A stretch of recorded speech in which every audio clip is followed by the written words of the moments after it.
Hello, hello, hello. Okay, so first of all,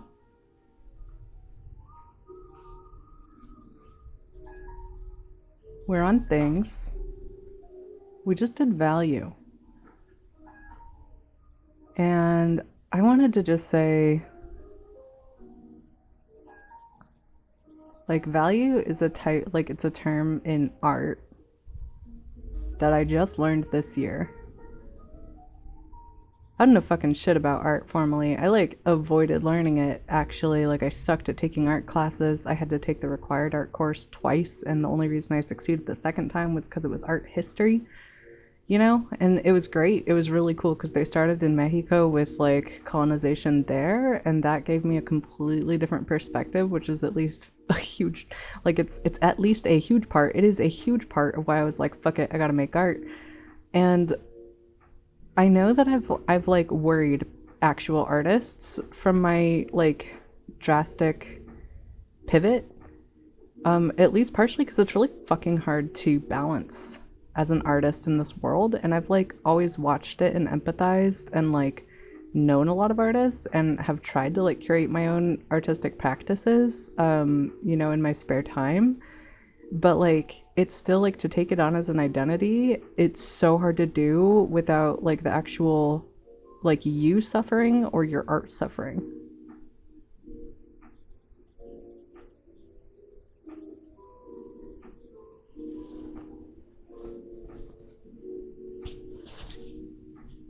So I'm like looking at this like picture that I drew, and this is for the next episode. So we just did value, and now we're going to do why do things matter? Like why? And then tomorrow, or tomorrow, yeah, tomorrow we're going to do meaning and the hipster movement. What handcraft can teach us about human evaluation of objects and why the future is so bright within the context of 3D printing and waste reclamation. I feel like that's what I just fucking talked about, but we're going to have to find a new way to make that interesting, so that'll be fun. But yeah, this episode is Why Do Things Matter? A philosophical discussion on possession. Can land be owned? Should it be? Resources, power dynamics, and control in the context of growing healthier and happier communities that live within their ecological niches. Earth as a closed system, in short. Right? So that's a mouthful. That's a lot. And so I'm realizing now that I'm looking at the blueprint that this is just like a little carrot or a mountain, depending on whether you're a programmer or a rock climbing enthusiast. If you're both, good for you. We can't all be perfect. But yeah, I mean, being able to say hello world in two languages that are that epically, like, take that much labor, that's a pretty cool thing to be. You know what I mean? Um,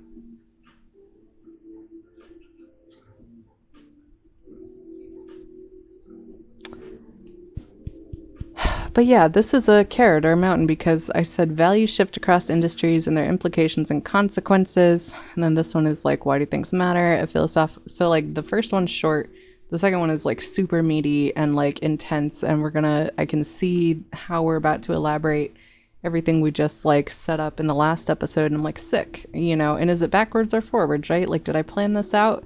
Or is it just falling into place? And it's a little bit of both. That's like the beauty of doing scaffolding and admiring construction workers right back, when they catcall you, just dog whistle them.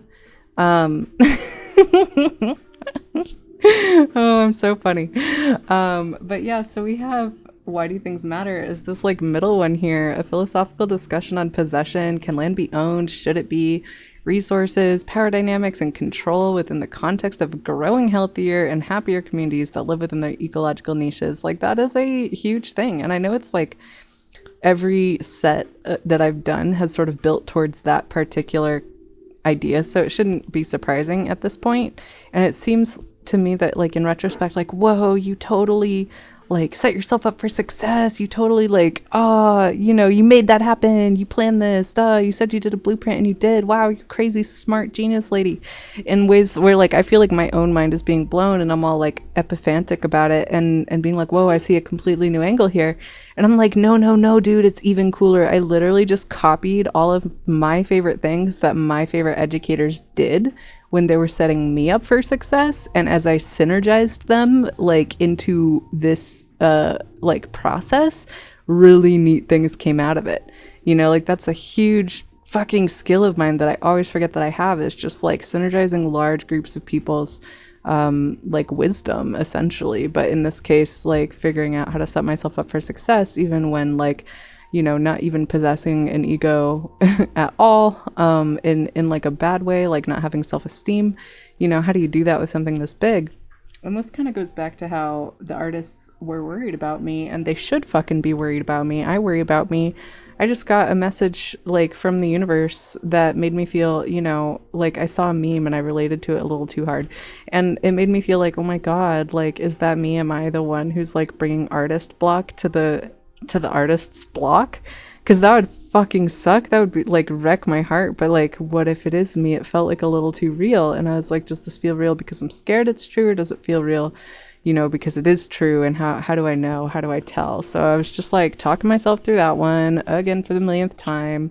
And yeah, looking at this blueprint, it's just like so genius. I'm just glad that I put it out here for myself. I'm glad that I like turn off the Wi-Fi now when I work on my laptop, because I'm like, nobody can bother me except me. And like, even the knowing that the Wi-Fi is connected is enough to bother me, right? Like, I just know that the channel is open, the line is open. And I think that comes from like being a dial-up kid, but it's just like, it never goes away. And I'm like, it's like just itching my attention, you know. And I feel that with my TV, I feel it with like everything, and like my lights, like it's not just the overhead lighting, right? It's like all of the things. And so I'm just like, I'm so glad that I started just consciously turning the internet off or going into airplane mode. And I know it like takes an extra million steps sometimes depending on how your like digital hygiene relationships look, and they can be horrific, like I can attest to that.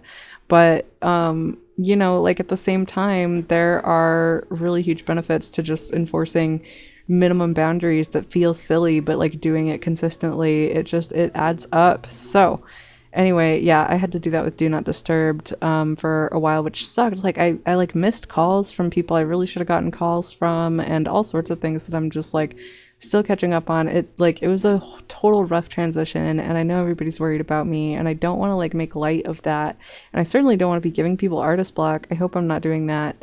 But I was looking at this picture for the meaning one, which is tomorrow's is just like kind of tying back up the pragmatic solutions that we could start implementing with some collective bargaining power.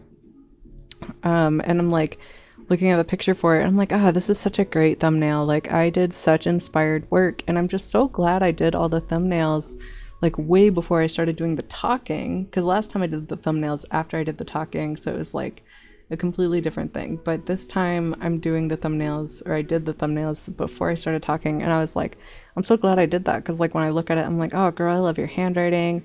You know, like I love what you were thinking about when you made this. I love like the written prompt that you gave yourself, and then how you like just decided to give up kind of, because you're like, I don't know how to draw this, you know. So you did this instead, and it's good. It's like really good. And then we've got like the winky peace sign hand that is my signature. It's like this is the same face that I always make. You know how like some people like most people have like a unique smiley face, right? Like this one is the one that you write with your hand and you draw. It's just like a little smile.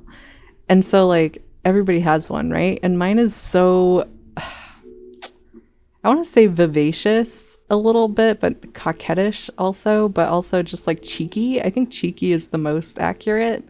I think the others imply a little too much sexuality than there actually is here, but it's just so fucking cute, and it's like, it's the one that I just draw when I'm feeling like most myself, and I guess that means that I always feel most myself when I'm feeling cheeky. So I just think that's adorable. But yeah, so value, right? Value is the one we're on now. Yeah, value is an artist term. That's kind of where I was going. And I'm trying to remember, I gotta go out of airplane mode for a minute. This is the hard part, is like being forced to ping pong in and out of a fucking new digital hobby. It feels like everything is 10 times longer. It's the worst feeling in the world. Um, and you're already so frustrated just to have to deal with technology in the first place. Like, you didn't want it to take 10 million times longer in the first place. Like, everybody, most people are fucking aggro, meaning definition. Yeah, search Google. I'm sure I'll get it. Oh, you're gonna make me prove I'm not a robot. This is bad time for me to do a new browser. I tell you what. Um, yeah, people are like totally valid in their frustration with digital environments, mostly because the current systems that we have that are like universal enough to be relatively like free to access are kind of built like shit, you know, like they're products of their age, they're products of their environment, they just look like that, and so much money gets poured into aesthetics, like looking different, looking futuristic, looking future oriented, because these people are, oh my god, this is a bus. I have to give it my full attention for a minute. That's also bus, not a bus. Okay, I'm hitting verify because I'm tired of you. Oh my god, car, verify. Oh, come on. Car, yeah. Okay, we're going. Search the definition. Okay, value. No. No, this is the literal art. In art, value refers to lightness or darkness of a color, hue, or shade. Yeah, so it's that spectrum. Okay, going back out of airplane mode. Into airplane mode. Um, yeah, lightness to darkness as like a meaning. That like really just changed things for me because it's a shadow of the literal like text definition. It's not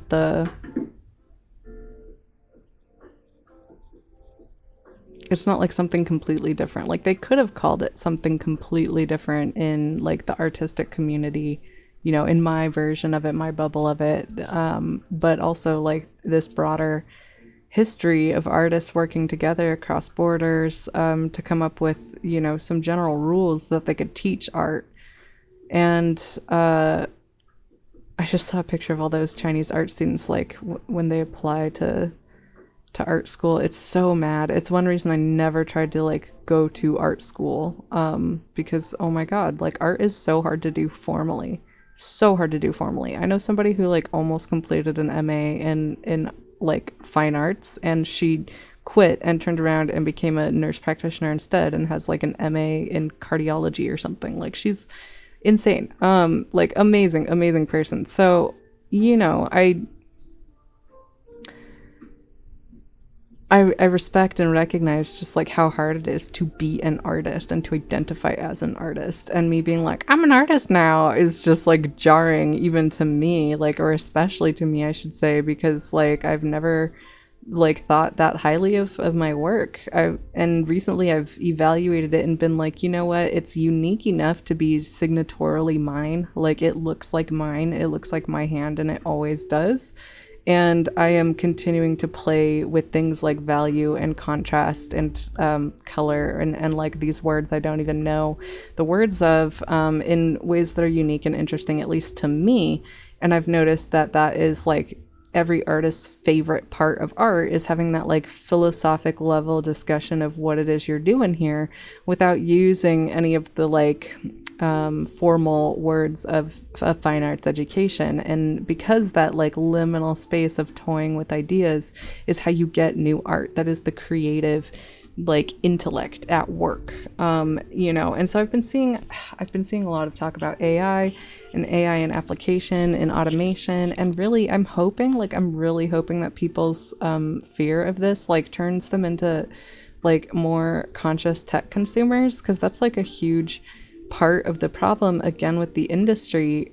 One of the reasons I have such a furiously hard time with tech bros is because I understand the like different things that pin them in place so thoroughly, but I'm still like, you still have a responsibility to be like a decent human being. So it's a struggle that I deal with, because like this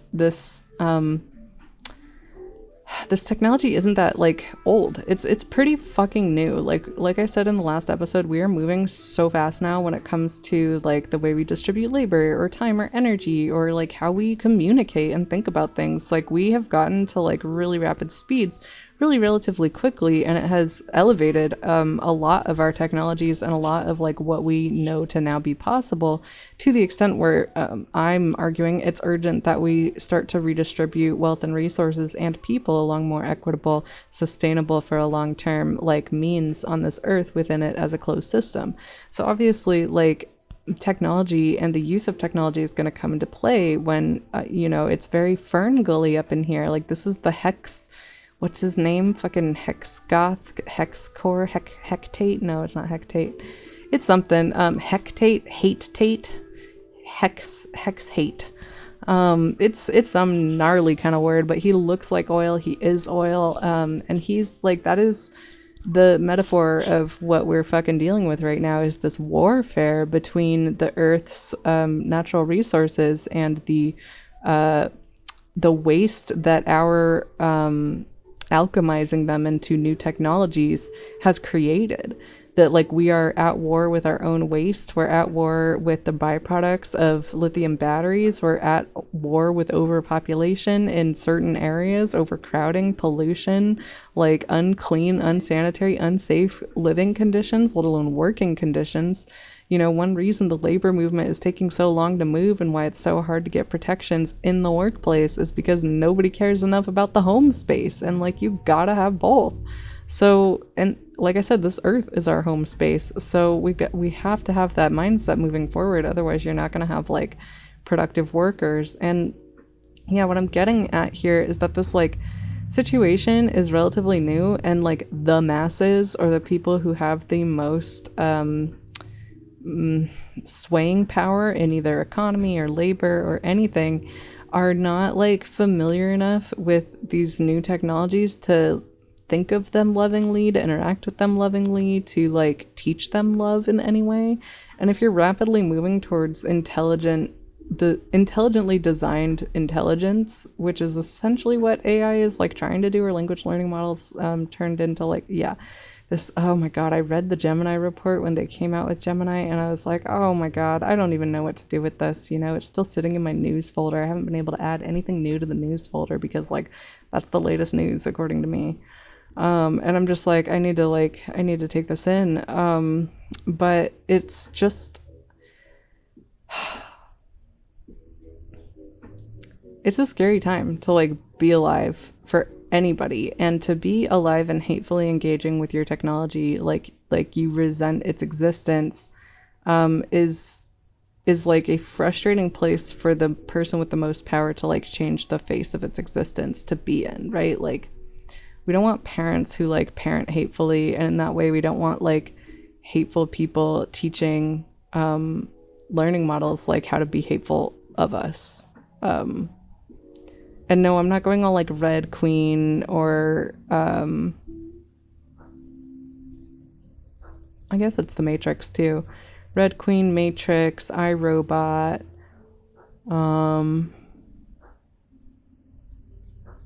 28 Hours Later? No, that's Disease. That's a good one too, though. Who else? Asimov, like, as a concept. There are a lot of people who thought really hard about artificial intelligence at the philosophic level, at the artistic level, at the creative, imaginative headspace level, and those people are, like, a lot of them are still alive today and, like, having a huge impact on the markets, but also, and doing a really great job. But some of you, but also, where was I going with any of this? Fuck. Yeah, I don't know. Like it's a new enough market, and like we're threatening ourselves so massively with it that like we need people who understand their things and like how to weaponize them on behalf of themselves and like their own health, their own wellness, their own like best interests. And that's really fucking hard. Like that is really hard. The technology is so new. We only just like got the link to be able to connect with each other at more intimate levels with more safety. Like this is a massive upgrade for humanity, but it's also like so fucking new, you know? And we need to give ourselves that, again, perspective. I'm gonna keep going to this because like the power dynamics and control in the context of growing healthier and happier, what I want to talk about there, you know, you're like, how are you going to talk about that? I'm like, well, I'm going to redirect you back to angelfire.com and the dominance and subordination article that I told you to read, because it's a really good article and you really need to read it. But that fucking article talks about how that dominant and subordinate groups is meant to be a shifting, like a mentorship model, like changing dynamic, yeah, relationship where you like are growing leaders, right? Like, or you're growing people who then become, you know, independent or dominant, right? Like it's the master student relationship. And I can totally bring that back. I could bring it back to patroni clans relationships and honestly homophobia, and honestly, you know, I am, it's Passover week and I'm resisting deeply bringing up the historical implications of like the known truth surrounding Jesus's life at the moment, because I just want to be respectful, but like everybody thinks they know that story and like most people fucking don't. And so I'm just like, yeah, I don't know. It's a deep truth, and it deserves a lot of the like ritual and worship that surround it. And so that's another reason like I just respect it, because these deep truths that are universally held across groups, across national borders, across, you know, different faith systems, even like Jesus is recognized in Hinduism, Islam, Christianity, Catholicism. Like that's huge. It's fucking Jesus week, you know, and like that impact and his like teachings and life work have been influential in our world as people for a really, really long time. And so this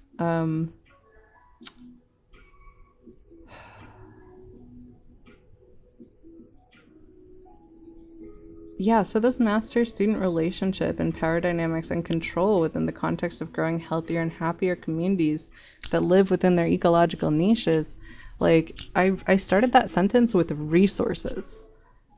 And then before that, a philosophical discussion on possession. Jesus fucking hated possession. He walked into temples, overthrew tables. Like, I know we know this, but like, how absurd is this, right? That so many of us who like didn't even grow up religiosity oriented, you know, we don't go to church, we don't like worship the, you know, the Father, Son, and the Holy Spirit at all, and definitely not as it's embodied in the Son aspect of the world, right? But like we also still can't get away from this story because it speaks to so much truth of like our living reality and the embodied like historical reality of our entire species. It is a powerful, powerful story for good reasons. And when I start something off with like, let's talk about possession, resources, you know, and why are we not more socialized? That is the crux of the matter, right? Like that is the reason so many people get frustrated. They see that table being flipped and they feel negative. They feel like, God, I don't even believe this shit. And it's literally just like a historical point in my understanding of the world at this point. Just like the origin of this religion is so fucking massive that it's rocked the world. So that's like all I really know about it. But still it pisses me off that we're not further along, because that's what that guy was known for.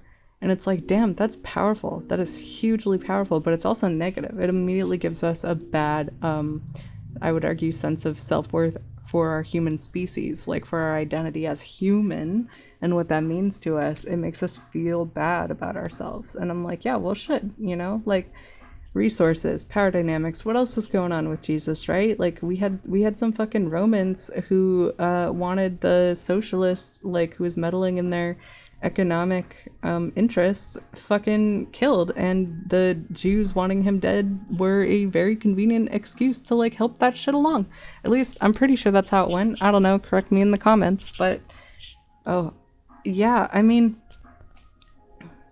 yeah, I don't know if there are comments.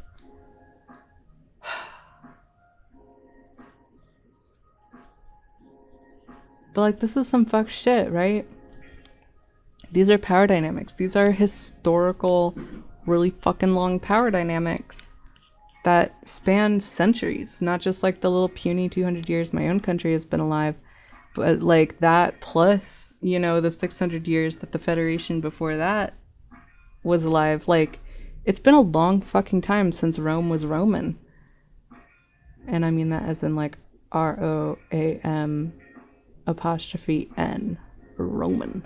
They be Roman, and you could put an I in the apostrophe's place if you wanted.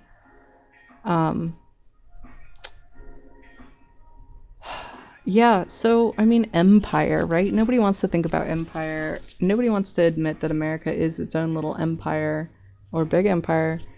And nobody wants to discuss empire within the context of like liberation, because usually people are polar, like super polar opposites along all those different dimensions, right? Like if you talk about empire at all, the default assumption is that you are a resistance leader, like you want to end empire, and that you're being hyperbolic, that it's not a literal empire that exists. It's some kind of hyperbole to be applied to the outrageous oligarchical systems that are keeping our individual level economic means modest, but our collective social level economic successes shared, because that's the story they tell you in order to keep it going, right? That it's not an empire, it's the free market, baby. But anyway, yeah, that's like, you know, that's a struggle, but there is an empire, and there are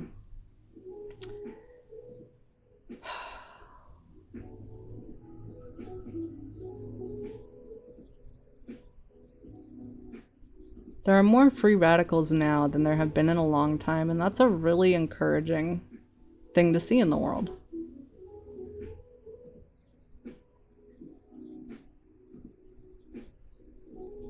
And I'm gonna go back to diversity and why, you know, I sang the Indelicates America song the other day, and if you don't know it, don't at me for singing it, but like I sang it on one of the workscapes, and it's like, yeah, I fucking have to side with America because they are the most mixed, like in over a large region, the most like diverse peoples are somewhat loosely unified under one national identity or borders, and those people consider themselves distinctly American for some reason. Like we do. Right now we kind of hate that identity. We really fucking hate that identity if we consider ourselves good people. We hate that identity, but it's still an identity that we identify with. And that's like huge to have that much diversity under a national identity. That's like unprecedentedly exciting for how sophisticated and literate we are and how technically savvy we are. So this is like a really exciting time for us as like a community, as a species. And I want to point out that like I know it's super frustrating to look at those memes about Jesus flipping tables and realize like, oh my God, we still aren't like here societal wide to be like, that's too much time, because that's really what's happening at the individual level. You're looking at that image, you're thinking about how old the concept of socialism is or how old the concept of anarchy is, and you're considering like progressivistic philosophies with the same jaded understanding of the like whole spectrum of philosophies in the world throughout human like species, and like the applied consequences of those things appearing to not, you know, the needle hasn't moved that far. But like the way human progress works is intermittently exponential along different avenues. Like probably some scientist could actually tell you One person, a sociologist, once told me it takes 7 generations for like, an economic status to change. But in theory, that differs across economies. But I guess if you have an empire, then you have one economy, right?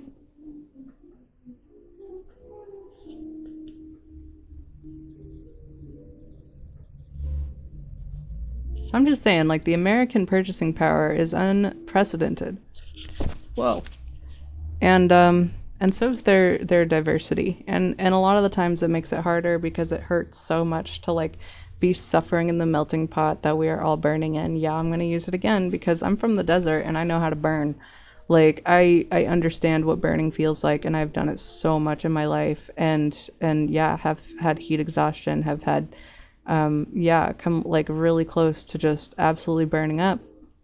Although not as much as that one time I visited Scranton, Pennsylvania, and like almost melted on the floor of somebody's yeah, their like shed. But that was a whole different story. That shed had a metal roof. I wasn't ready for the humidity, okay? Like I wasn't a humid girl before then. So anyway, let me see how much time we have. Oh, we have plenty of time. I want to thank the artistic community as a whole worldwide thing, whether or not you thought of me, whether you were even thinking of me. I feel like you were, and I know I'm really self-centered, but I really had this feeling that like there's concern that I would just like not have the love in the making of the work. And I gotta tell you, the love is the work, the work is the love. Like I wouldn't have done that launch if I hadn't been like, you know what, fuck it, let's just streamline this like combination of joys and make it like something everyone can enjoy. And like I did base that off of Rosie O'Donnell like talking in the end clip of a Blink-182 song. I totally fucking did. And I did it because people used to call me Frozie O'Donnell in order to denigrate me for being a black lesbian in theory. And I was like, that's a fucking weird like thing to tell people is bad. Like in the whole world of things that are bad, black lesbians are apparently the worst according to like 13-year-olds, right? Like that shit's fucking stupid. This. So I figured like if I could bring my values into alignment at the same time as like really do something that I loved, I just needed to put my whole heart into it and see where we got with that.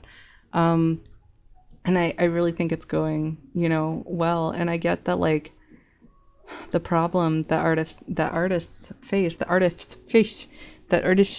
problem that artists face is one of burnout. It's one of like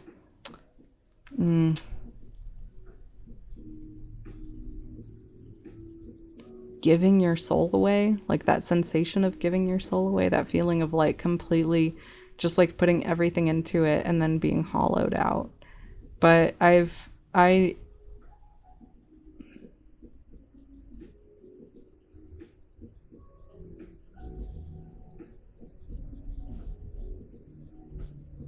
but that like cup can be refilled. And so what I'm trying to do is like learn in real time. I know, but like you had to do it. Like you had to learn this in real time, you artists, however you became artists, like you learned it. So I'm trying to learn, or like expand things I already knew about the different ways that my process goes and the way that that cup gets refilled.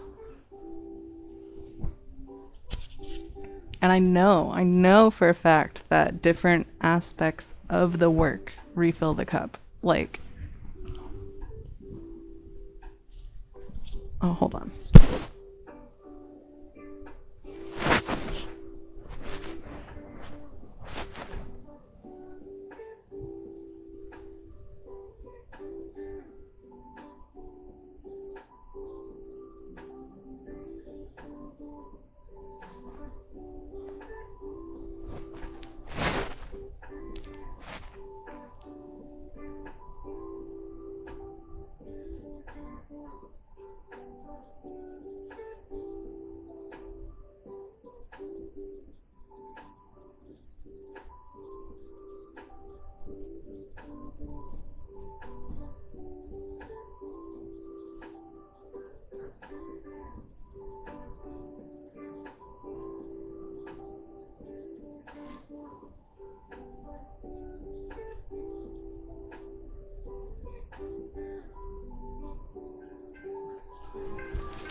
Okay, hello again, everybody. Why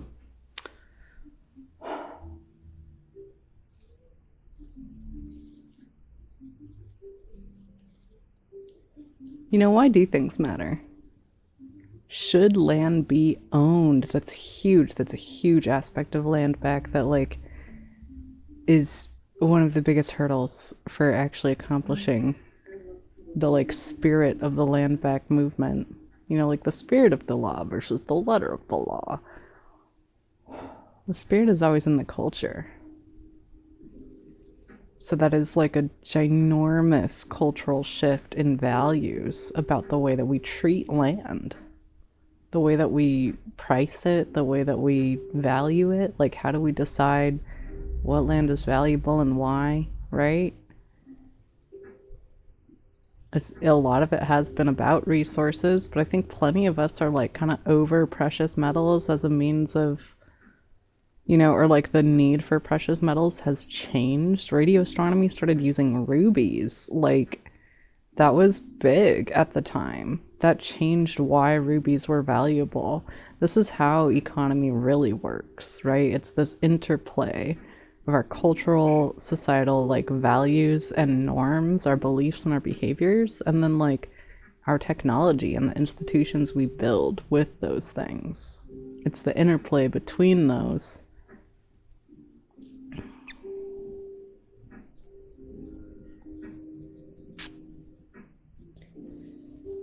That's why the economy of people is such a stable one. The selling of bodies is such a stable economy, to the point where we do it in piecemeal in the form of shift work, labor, not just slavery or sexual trafficking, right? Or day laborers. These things are the most stable market that exists because of that hardwired relationship to our culture, to our creature selves, to our need for sustenance to survive. That's another reason people find this argument about communism, capitalism, anarchism, socialism, this philosophical argument of the means of constructing society that so many people get sucked into and involved with. They treat it like it's a passing fucking fad that doesn't have a solution. And it's like, no, you just hate finding solutions at philosophic levels. You would rather do it in culture, in life. And I'm like, that's cool, but could you do it with a little bit more directed focus and confidence that it'll work? Jesus fucking Christ, we could work this out in practice. A lot of people have worked it out in practice in digital spaces, and it can be totally replicated in physical life. It just can. We know this now. You could make a fully functional anarchist community. We can model these things. We can map human beings and their sociality to the extent where you can predictively model our behavior with a large enough data set. Yeah, of course you can model both the real time what's actually happening and also predictive future outcomes, right? That's just totally a thing that's possible. And people are doing it. Somewhere people are definitely doing that. Not me though, just in my head. Yeah, so why do things matter? This can land be owned? Should it be given back to who? Who's the land steward in that case? I think my biggest problem when I was starting to grapple with these questions was it was my issue with guns. It's a technology that has evolved, and you can't put things back into the box, right? Humanity is never going to outlive the shadow of its time doing oligarchical empire, which means we will always have to contend with it as a shadow. Even if we completely eliminate this type of exploitative system, we still have to contend with these themes in our creature self, in the way that we organize, and the way that we place value on things, and the way that we construct economy. And it can be done more intelligently, it can be done more thoughtfully, it can be done with more social contract or less social contract. These things can be crafted to our needs, but it has to be done with thoughtful care by the majority of people. It has to be a team effort, it's a group thing, especially just like at our current size.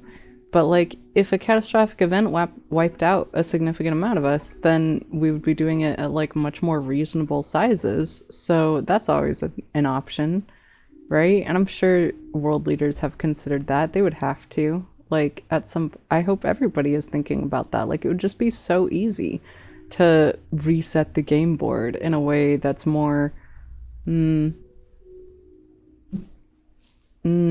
what's the word? Hedged in someone's favor, right? And right now, it sure doesn't seem to be in the collective's favor, right? Everybody's favor. But like, who is this game actually like hedged in favor of, this system model?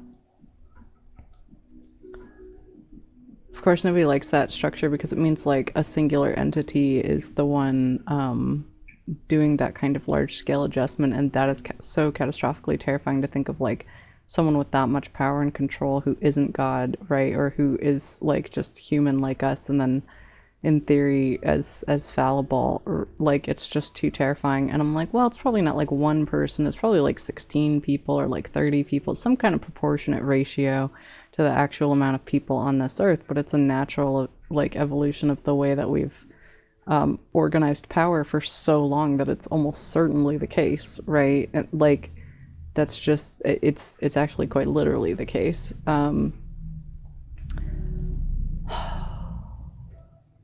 This is where it gets hard.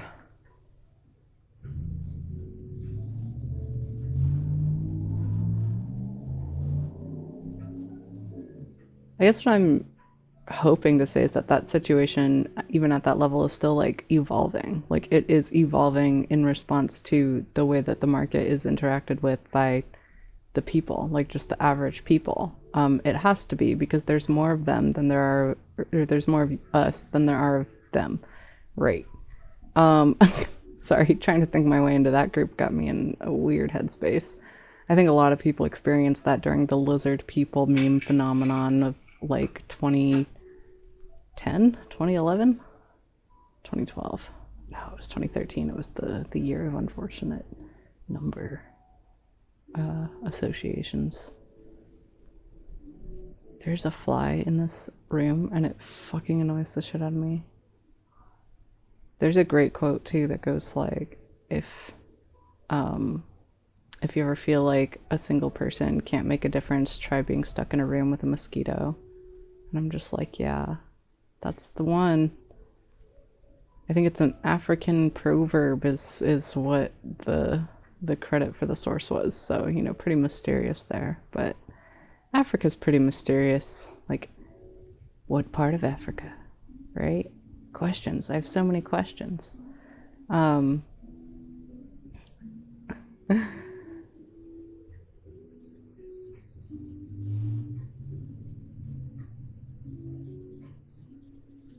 But yeah, could land be owned? Should it be? At this point, I'm at the opinion that like if we put me in charge as a tiny dictator, which is, you know, what I do when I think about these questions, I think everybody should put themselves in the role of a tiny dictator and then consider how they would, you know, fix it. Most people who want like actionable solutions in real time with grassroots effects and distributed like non-hierarchical leadership have a really hard time thinking themselves into tyrant syndrome, which is totally fair, but it also leaves them kind of unprepared to contend with like the enormity of the roles involved when we talk about geopolitics. So it's like a catch-22 or like a double-edged sword or something.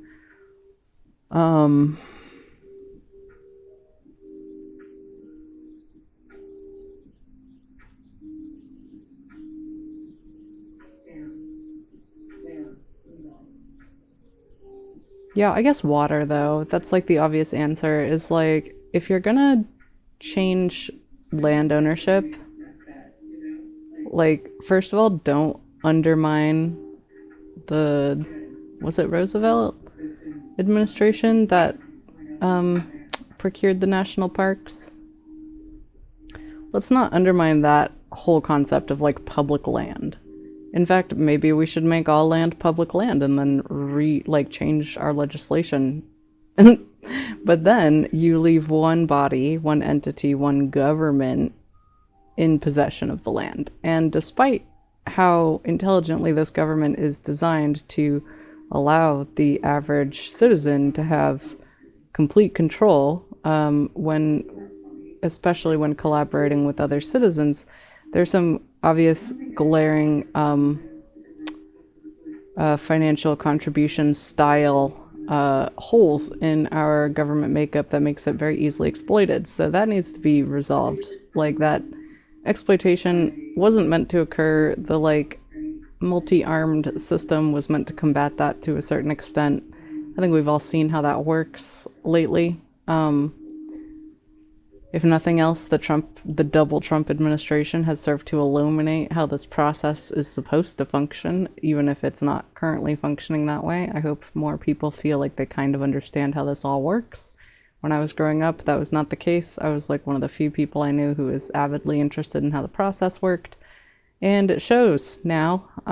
So hi. But I think everybody kind of is a bit more thrown in the deep end literate, whether we like it or not, on the way that our country operates. And it is I do think it's modifiable.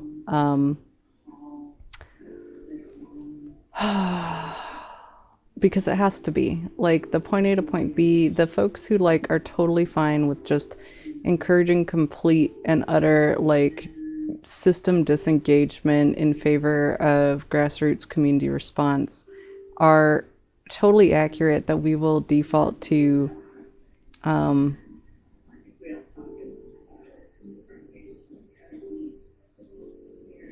community care. We're gonna default to mutual aid. We're gonna feed each other.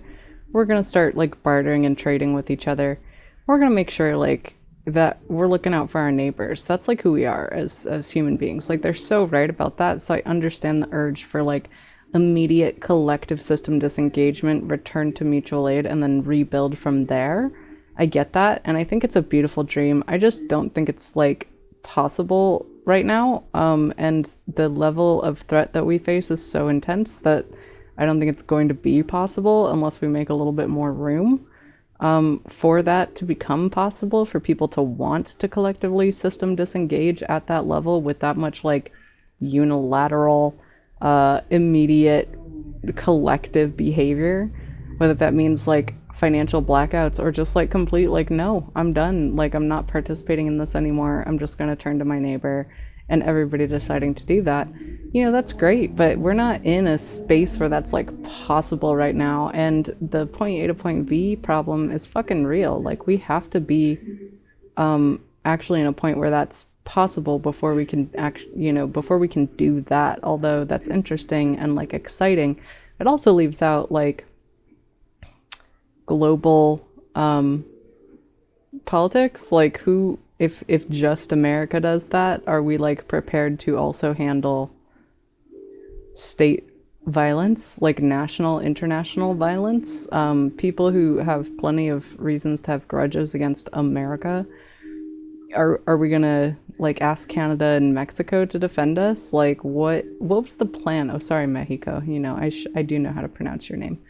But what was the fucking plan there, right? So I just it's just not probable to me that is a genuine solution at this stage, and I don't think there are enough people collectively on board for it to be a solution that people find actionable.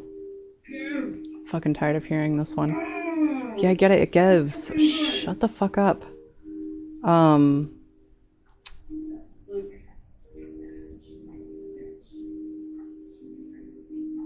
So what is the point A to point B? What does that process actually look like? I'm well, first start off molding the only tool you have for collective legislative enforcement judicial things, because people don't want for bad guys, quote quote, to get off the hook for things, right? We want to hold these corporations accountable for the way that they have not only actively harmed our living environment, but the people who live in it. The solutionism is gonna take their technologies and their resources and their structures to do something with.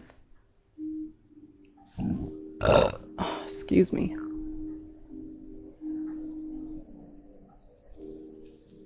So, like, mindfully retaking that power as citizens is so going to be necessary. And, like, redefining citizenship, I'm telling you, you live here subject to the laws, you should be able to participate in the making of those laws. Like, that's just freedom 101. You know, are we the land of the free and the brave or not? Like, I don't, like, do you want this or do you not want this? Do we like the diversity here? Do we like the education? Do we like the culture that really does come out of good fusion? Because I do. I fucking love Asian fusion restaurants, and that's like the easiest one, the easiest example. I also, like, this is embarrassing, but I love Chipotle. I love the Americanized version. It's terrible of me. I know. It's the worst. But, like, I like the worst parts, and that's kind of what makes me able to enjoy, like, all the best parts, all the, like, bespoke stuff, all the, like, super good fusion. I had this amazing Tex-Mex thing. You know, I just don't want to, like,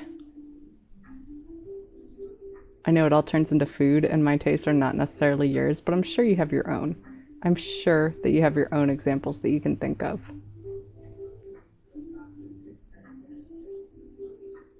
So, like, I know it's a hot take, but I personally want to preserve America to some extent in the sense that, like, this place between Canada and Mexico, unless those guys also want to change their borders and get, like, a little bit more mixy, but I don't know if they're, like, ready for that, right? Like, we do have to consider our neighbors, and I think that they like their border, right? They like the part where we're not them.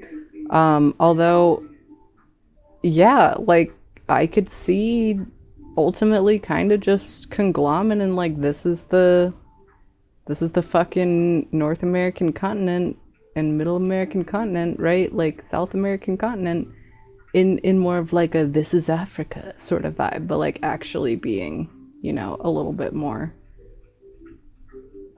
Yeah, shouldn't have said that one too much. I don't know enough about Africa, honestly. Anybody in Africa, yeah. I mean, I know, like, all the really shitty genocide, like, and the different areas of the extreme labor export, like, exploitation, for the Western world, but, like, I also don't want you to be defined by that in the way that I speak, so those are that and, like, living experiences of people I know who've been to different parts of Africa are pretty much all I got. Oh, and I loved the movie Madagascar.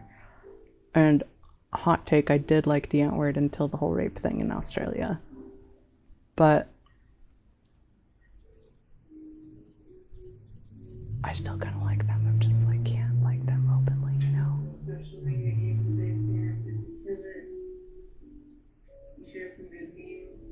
We did share some good memes today. Okay, but, like,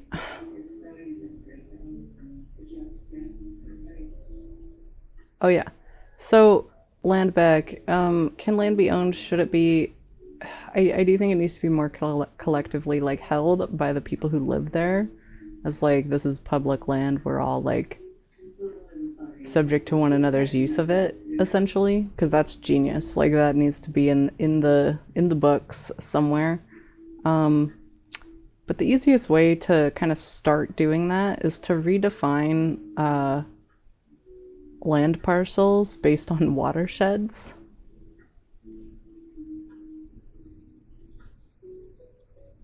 I feel like that's so just, like, dummy obvious within the context of our environmental crisis, but in case it's not, like, that's the obvious thing to start doing.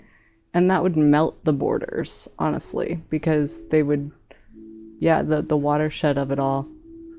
If America, like, went first and we did that, at some point we would start, like, really getting into fights with the people across the border if they weren't, like, treating their water as nicely as we were being, like, held accountable to do by our new uh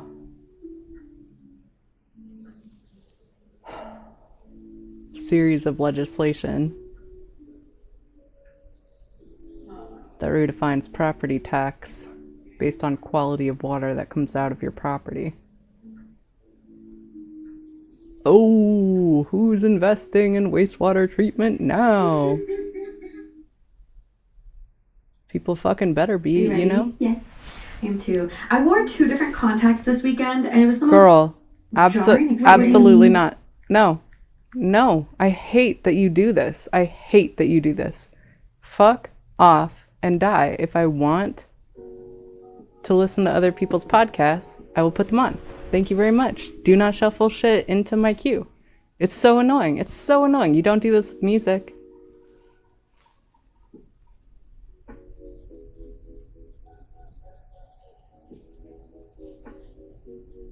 Usually I enjoy the diversion, but like for real here. Okay, I guess that's it though. Did you get all that? Mostly? I hope so. I know it's been like kind of muffled.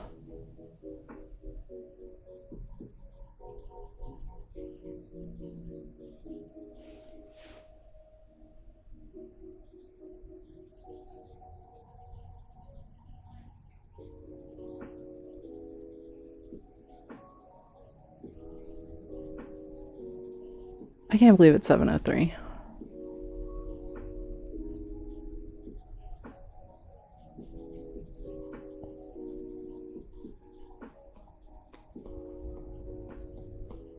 Earth as a closed system. Yeah, I mean, I guess that's pretty much the end, right? Like, there's only so many times I can say the obvious thing.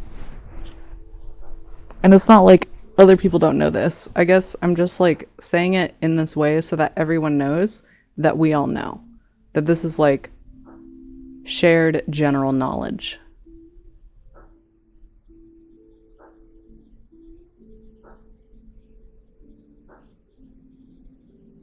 It's really easy online to think that you're alone in knowing something, in companionship.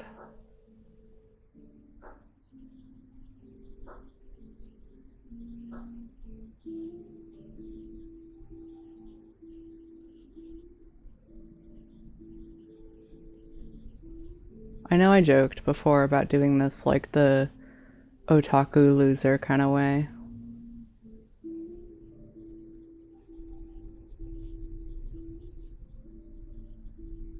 But it's literally the only thing keeping it legit. In the sense that, like, if I'm not missing out, if I'm not jealous, if I'm not lonely,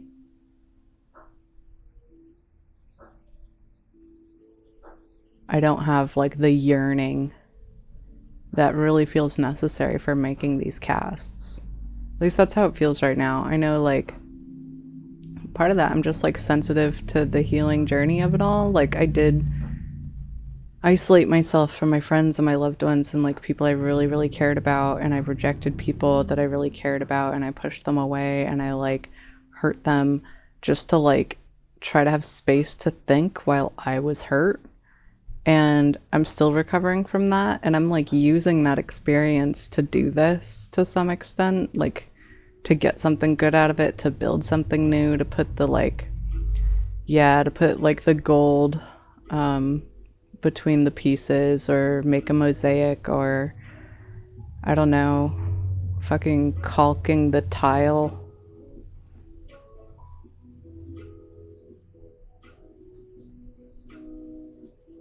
I've never caulked anything in my life. If I did, I'd probably fuck it up.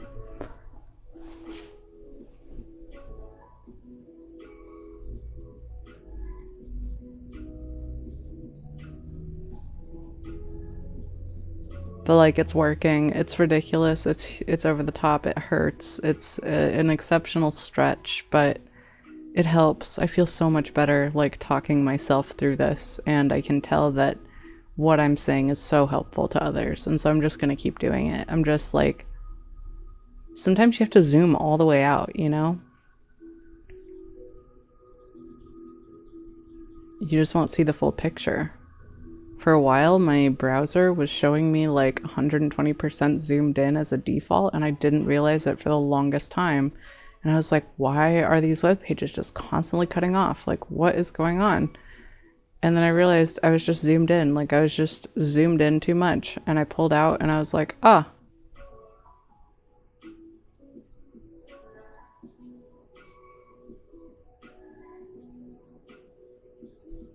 No problems now, right? It's nice. Nice stuff.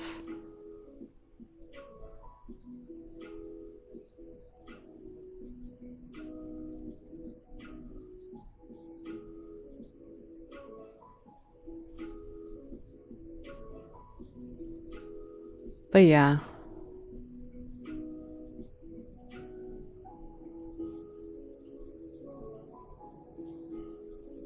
We all have to get there at our own pace. And I think, like, within the next 50 years, if we can manage to really protect our watersheds in this North American continent,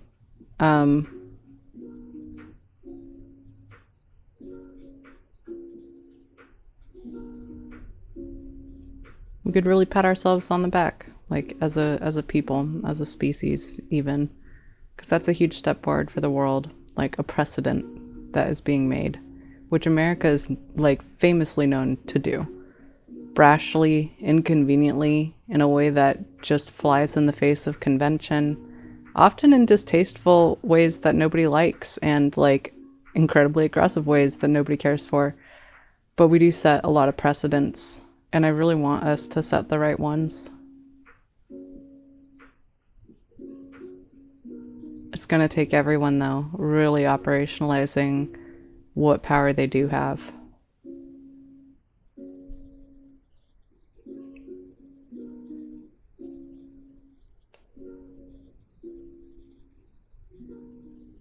Anyway, check in on your neighbors. See if you can upcycle something instead of purchasing something new. Get creative.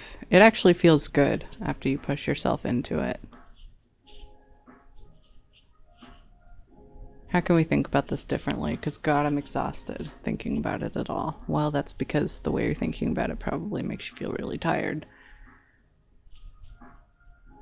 Love you, fam. Take care of yourself.